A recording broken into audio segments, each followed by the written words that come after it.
Diyos.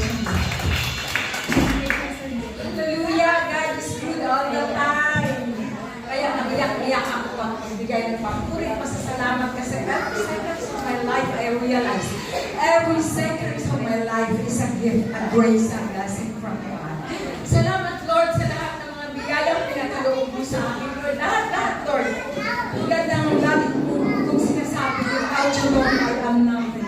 Without you, I can do anything.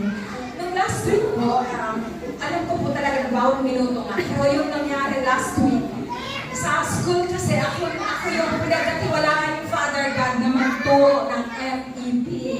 Kung ako lang po talaga, hindi ko magagawa, hindi ko kaya, wala akong alam.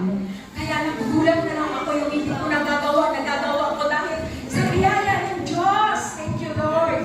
Thank you, Lord Jesus, sa iyong banal na Espiritu Santo na gumagabay sa akin. Nung last week po, tapos na ako gumawa ng exam. Pero at the other week, pero last week naman po, pinaulit yung bagong playground. Sa madaling salita, I say sorry, Father God, kasi na-complain ako. Ayaw ko na po talaga gumawa ng exam kasi tapos ko na yung 6 na exam. At sa aming 6 na foreign teacher from agency, ako lang po yun ang gumawa ng 6 na exams. Kaya sabi ko, ayaw ko Lord, ayaw ko na po. Pero salamat Lord sa iyong banal na Espiritu Santo, Lord, na ginagabayan mo ako, Lord. Kaya nag-sorry ako, sabi ko, Lord, ikaw pala yung totoo kong boss. Sorry, Lord. Pero Lord, pag wala ka, hindi ko po ito kayang gawin, Lord. Kaya tulungan mo po ako.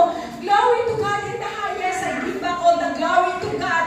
Nung Thursday po, salamat sa Diyos ang exam na pinaulit sa akin na 6 with vocabulary, with writing test, with conversation, with reading comprehension. Lord, salamat sa iyong banal na Espiritu Santo dahil kung wala ka po, Lord, hindi ko magawa. Wala akong alam, Lord. Salamat, Lord, sa lahat.